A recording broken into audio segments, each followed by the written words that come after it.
Hello everyone. तर आज आलेली मी बाटामध्ये आणि 2 दिवसापूर्वी मला जायचं होतं आणि ते राहिलेलं. म्हटलं आता 2-3 दिवस झाले ना, तर पावसाळी वातावरण वाटतंच आहे. तर म्हटलं नको आपण आज ही चप्पल घेऊया म्हणून गेलेली बाटामध्ये.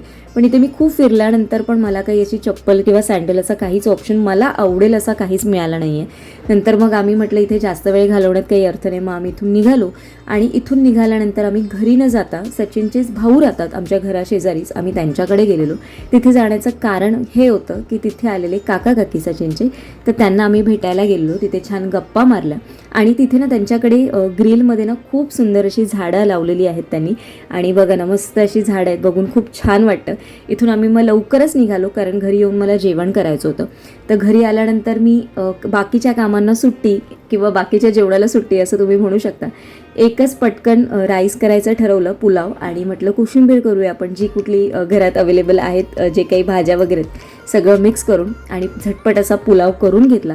तर आजचा मिनी ब्लॉग मी इथेच एंड करते. आशा करते तुम्हाला आवडला असेल. उद्या एका छानशा मिनी ब्लॉगमध्ये भेटते. तोपर्यंत सगळ्यांना bye bye and take care.